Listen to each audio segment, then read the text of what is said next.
Okay, welcome to Jews in Sports, presented by jifoundation.org and aish.com in support of the Climb for Life program, taking kids with physical challenges through a Spartan race.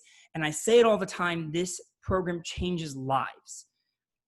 The inspiration is out of this world. So jifoundation.org, sign up as a volunteer, read our heroes' stories, leave a comment to motivate these kids. This program on AISH, this series video podcast, is in collaboration with the Climb for Life program to inspire our athletes. So if you have a guest that you think should be on our show, or you just want to watch past podcasts, go to jifoundation.org/podcast. I am your host, Michael Neuman.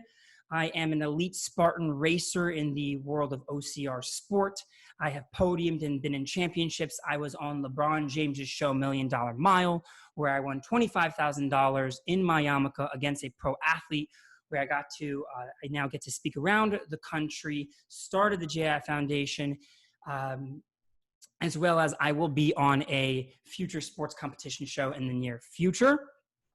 Follow me on Instagram, The Jewish Athlete, but more importantly, jifoundation.org. This series, I say it all the time, is amazing. We take the unique perspective of Jewish athletes, our heroes, where we get to tackle the biggest questions in our lives from the unique perspective. Athletes see failure differently. We push ourselves in sport. We have such a different concept when it comes to challenges and obstacles. So these are the guys we want to talk to about the biggest topics. Introducing, a little drum roll, Ryan Turell. Before I introduce you, we're going to take a quick 60-second or short answer shot at our topic, and then we'll get into your story. And the topic is how to handle the pressure in big moments. Right. First of all, when you get in those situations, the way to cope with, you got to understand is that you can't be afraid to miss the shot. You can't be afraid to make the wrong play. You have to have the confidence to in yourself and in your teammates to make the right play. Basketball, the game of basketball, and I think in life is 90% confidence. If you're confident, you go in with that confidence, you should be able to achieve your goal or win the game. But a lot that goes into it is the work and the hours that you put into it before. I know when that shot comes or when that moment comes, I know that I've worked hard for this moment. I've worked harder than the guys on the court next to me. So I'm not afraid to go out and take that shot. I'm not afraid to go out and try to make that play. So knowing that you have put in the hours and put in the work off the court will make you able to hit that shot or make that play. And talking about fear is a big factor to why it holds us back. And this isn't even in the game of basketball, in life, right? Put in the work, and then once you're in the moment, take away the fear. So let's introduce you. We'll come back to the topic. And before I'm going to do something, lay myself out on the line with the most corniest joke, but here it goes. Why was Cinderella thrown off the basketball team? Why? She ran away from the ball. And the reason why I bring this joke up is because you were a part of an incredible Cinderella team. The Maccabees of Yeshiva University went 27 games in a row, won the Skyline championship, got into the Division III NCAA tournament. You yourself, the accolades are ridiculous, let alone just from this year. But the amazing Kiddush Hashem was you won the Basketball Player of the Year from the Metropolitan Basketball Writers Association in Division III. And so if I missed anything from that, but please tell us your story to basketball, your love for basketball. You did such great things in this, in this year. And then we will also get into the topic of you guys stopped in the Sweet 16, I'm pretty sure. And then because of COVID, you guys looked like you were going to the championship. COVID comes, and so we'll get also into that topic. But what's your story, where you grew up from, and your life into basketball? Yeah. So I grew up in Los Angeles, California. I'm from the Valley. I'm not a city boy. But I grew up loving basketball and playing basketball. My father played Division I basketball at UC Santa Barbara. He was all state in high school, and he always used to, play in the front yard with us, me and my older brother. And, playing with my older brother and all of his older friends, I started getting better and better just by playing the bigger, faster, stronger competition. And I just love the game from there. The competition aspect, the life aspect of it. You have to work as a team, and you got to work together in order to, especially when I was smaller, when I wasn't as big as these guys, you got to work together in order to beat the competition or beat whoever you're playing. So I love that aspect of the game. And basketball is just like, is second to religion to me, or family religion basketball, religion, family basketball, it's third in my life. And it's a big influence in my life and a big impact in my life. And I love the game, So it's, and I speak about it all the time, right? Religion first, basketball second, but you take the passion of Hashem, of religion, into basketball. But now you have, walk us through the season of defying all the odds. Everyone, everyone's seeing, yarmulkes run around the court, having this crazy streak, getting in the media. What was the mindset of the team through the winning streak?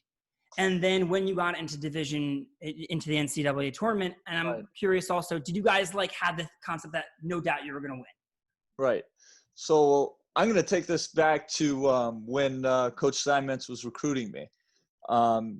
Back in my sophomore year of high school at the Sarachek tournament, we sat down on a Shabbos and we had a conversation on, what his future, what he sees in the future, what he thinks he can do with the guys he's getting. He was telling me about Simcha Halpert, Donnie Katz, Gabe Leifer, all these guys that, I've heard of them, but I'm like, okay, Gabe was great in high school, but the other two were very good players, but he had a vision that with this team, and if I add on to this team by this year, we can do something special. So we came into the year. I skipped a year in Israel. I didn't go. I went straight from high school to Yeshiva University because I knew that it would take a year for our team, those 4 or 5 guys, to really mesh and gel and get that team chemistry that you need, to be successful.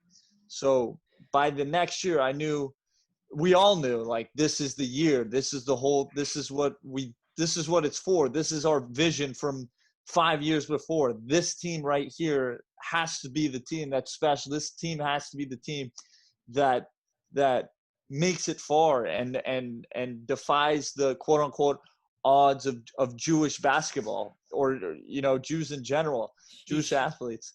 5 years in the making. 5 years in the making. But so the way we looked at every game is, from the year before, we learned we went on a 17-game winning streak the year before, and then we ended up having a couple tough losses at the end of the year, lost our conference championship. And I think part of the reason why we did that is because we were like, okay, we're going to make the tournament this year. We're going to be great this year. We won 17 in a row. We're on a roll right now. We're getting gel. We got gel. And we didn't focus on the game, on the specific game that night or that day. And it caused us to lose a couple big games. And so we came into the next year going, hey, doesn't matter who we're playing. We're playing college basketball players, and we need to focus on every single night like it's our last game, like it's our championship, and not look forward. We got to stay in the moment and really focus on each team, because in college sports anywhere, if you take someone for granted, they're going to beat you. There's a reason why they're there. People are competitive in sports, and they see that angle, they're going to take it. Absolutely. No one likes losing, you know? So we had to make our mindset of we're focusing on each game specifically. So that mindset and that attitude caused us to go on this big 29 game winning streak run and get past the championship and go into the tournament. And the tournament, the 2 tournament games that we won happened to be our best games together. You know, we felt like we gelled and had chemistry even better than we ever had, which was amazing. You In the know, biggest in the most pressured moments, you guys even gelled more, took the pressure absolutely. off, and did even better. And I think part of the reason of that is the team leadership of Donnie, Simcha, and Gabe. They were great leaders, but we all knew that we had each other's backs through the thick and thin. You know, if it was tough, if someone wasn't having a good night, we doesn't matter. We're going to get you through it. And we knew that we had each other's back. So it doesn't matter who scored the ball. We were happy for you. And, you know, nobody wanted to get the individual player of the game. It didn't matter. We had one goal in mind, which was winning. And that was the beauty of the team. And it's such an important thing in sports, right? When you come together as a team and you're able to be there for each other, right? It's not about my accolades. It's about all of us. And when you have that perspective, you can do way better than if it was just about yourself. Yeah, 100%. And now, so you guys do those 2 games, you grow together, and now we talk about the leadership coming in to steady the ship of what you're probably still going through. COVID hits. You guys definitely were on a roll, doing well. Talk us through what the challenges of being able to now. You're still in it. You guys got to bounce back for next year. You got to deal with the feeling. And a lot of people would say, oh my gosh, we failed. We didn't get there. The dread, the gut check punch. How do you guys overcome? Yeah. You know, going into after our two tournament games, you know, we were the team we were the test team that played with teams that played with no fans, which was a very interesting experience. How is that before we get to what was that experience like? I personally liked it a lot. You know, it was there was no distractions. It was just basketball. It felt like a pickup game, you know, and it was awesome. It was an awesome feeling. But you know, but I had a conversation with my dad a couple nights before we drove up to Virginia. I was very nervous that they were going to cancel the tournament, and he's like, regardless if they do it, you have to be ready. You have to have a mindset of they're going to do it or we're going to play these games somehow, and you have to be prepared. So I came into it prepared, but we drove up to Virginia, and when we got there, that's when they told us, the tournament got canceled and we're not going to play. What was the feeling? What was the reactions? What did everyone say to each other? Yeah, so I felt bad, really bad for the seniors on the team that, you know, they played their last college basketball game. They didn't know, you know, and, you know, the feeling is, you know, there's 16 other teams that are in the tournament saying this is our year that we could have won the national championship. And the fact that we couldn't play it out is heartbreaking. You know, there wasn't the sweetness of victory. There wasn't the bitterness of defeat. It was just that the story just ended without an ending. And the screen just turned black, like it's over, you know. But we were pretty upset about it, but we understood you got to keep the fans and people safe and the players safe, and we understand the decision making of it. But together. We continue. Sorry. You know, me, Gabe, and the returning guys just said to each other, "Hey, you know, we didn't win it this year. You know, we felt like we got robbed this year because of this whole thing, and we just got to use it as motivation. We got tough guys, a bunch of guys coming back, and we got to use it as fuel and get ready for the national championship run we want to make next year." And that's the point, right? In a sense of we put the pressure on ourselves. We put the ideology of failure on ourselves. So how you decide to take it, like, you know, it's very tough or whatnot, but now we have to get ready for next year. is very much answers the pressure moments, the big shots, because you have to look back on this feeling or whatever it is. And in the next big moment, you realize you can have the greater perspective. So to get back into, if you would have the big shots in games, big shots in life, the pressure of those moments, what advice would you give for a kid? And I actually had this at a Shabbos table, and I asked all the kids and adults, would you want the last shot of a basketball game? And all the kids said no. What advice would you give to tell that kid that they should or shouldn't shoot that basketball shot?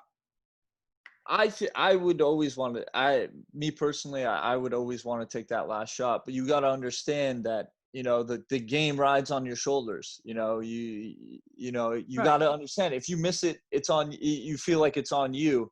And so it takes a lot of courage to take that shot, but I advise them to take that shot, be brave. And the braver you are, the more confident you are, you're going to make the shot. And you just have the mindset, I'm going to make the shot, or I'm going to make the right play. To add on that, I very much feel that it's not really about that moment. I feel that it's about the next moment. If you don't have that experience of the last shot, if you don't have, I had 5 fourth place finishes in Spartan before I was able to get my first win. Absolutely. Because if you don't give it your all, you don't take the last shot, you don't push at the end to try to get third place, and in our heads we fail, you're never going to, in the next big moment, you're never going to be able to take a deep breath and hit the shot. Absolutely. I've missed the game winners in my career plenty of times. I've missed my fair share of them. A game icing bucket, in big stages. I felt that pain of, I missed it, I lost the game. But you just got to use it as it's a lesson learned. What did I do wrong on that shot? What did I do wrong on this play? You're going to have many plays after that, and you're going to have that situation again. You got to understand that. And from those shots that you missed before, what you did wrong, and you can learn from what you did wrong, and you can make the correction and end up hitting the shot, and becoming a quote unquote hero for hitting that shot. And no one remembers the shot that you missed. Wipe it away, right? Exactly. That's like with success, right? I mean, we get down on ourselves so much more in life, and no one cares. No one's looking at us. Absolutely not. Right, exactly. And I think you pointed something out pretty cool with the no fans, right? Right. Now it's just basketball, right? I think you're pointing out in the sense of you take, and a lot of athletes around the country were saying, oh my gosh, we can't play without fans. We can't play. And I kind of was saying, like, that's not what you're doing right now. You're playing a sport, you're playing a craft. And to your point, you take away the pressure or whatever, and you get to just experience the game without saying, oh my God, this person's looking. Right. It could work both ways. It could work both ways. If you have a home court advantage, it works against you per se. But personally, I loved it. I've played pickup ball as much as I can during the summer. Every chance I get during the off season, I'm on the pickup court playing. Trying to find the best competition. So the fact that there was no fans just felt like a pickup game with refs and coaches, but it felt just like basketball. And I think that's part of the reason why we were so successful in those games. And any through, the Kiddush Hashem you made, but any experience with Judaism, how other people saw you, underestimating you or anything like that in, with Yeshiva University basketball? No, absolutely. People, when you walk onto a pickup court with the yarmulke on, or when you want, I'm sure, like, when they see you with the yarmulke on, in your competitions, they're like, okay, that guy's coming in last, that guy isn't. All the time. Right. People have told me, they said, I didn't expect for you to do that. Like, right. Yeah. Absolutely. And it's the same thing in basketball. It's the same thing in life. People are going to doubt you, and you just got to use that as motivation to beat them. That you got to, that's an advantage. If they're underestimating you, okay, yes. I'm now going to beat you. And then you're never going to underestimate me again. Sorry. Yeah. No. And I think people need to not buy in. I think an issue that we all go through is we buy into their estimation. Right. we say, oh, Jews aren't supposed to be athletes. So then we tell ourselves that. Right. And we settle for mediocrity Exactly. in the athletic field. And, I hope to kind of kill that stereotype. I hope that I know you do too, No, but you did. And that's the point, right? Right. As someone just said to me recently, like for Jews, it's just making it to the elite level. And that's an insult to Right. Jews in the sense of, oh, just because we make it. No, it's time we're in a different day and age. It's time to get it done. And you guys were on your way. Another huge obstacle was thrown in your way. Hashem runs the world. Whatever, I don't know if you say Gam Zlutova in that moment or you look at the bigger picture, but again, you guys have to pivot and do that. Where does your relationship with Hashem Judaism play in basketball in your life? A huge part. When I was in high school, my junior year going into my senior year, I was getting recruited. I had a few D1 offers. And, I was thinking about taking a few of them up. And when I started making my decision and started really thinking about it, I was kind of, I was stuck. I was like, what am I doing? I've dedicated all my life. I've gone to Jewish schools. I've gone to shul on Shabbos. I've kept Shabbos. I've kept kosher. I've done all these things. Am I really willing to throw all of this away just to say, hey, I played Division I basketball. Hey, I played basketball at a high level, right? Am I really? And I wasn't willing to do that. And I decided that let's go make, with the guys that were at Yeshiva University, that's the best of both worlds of high competition basketball and religiousness. And let's go make that high competition basketball. Let's go make a statement. Hey, we're Jews, but we're here. We're going to go win a national championship. We're going to go deep in the tournament. Let's send that message and send the message to the guys who are getting, recruited to D1 schools or will have that mindset. Oh, I have to go D1. I have to go to a higher level than that you don't have to do that. You don't have to sacrifice religion to play a certain sport. And you want to know something easier said than done?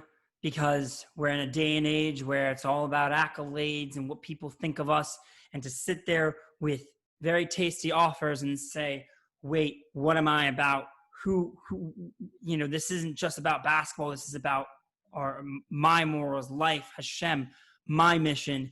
And I'll just quickly say a story, Holocaust survivor, and I said to him, how did you come back to Judaism? Because he was so angry at God after the Holocaust. And he said it with such ferocity. And he said, he just sat down one day. He said, I have kids.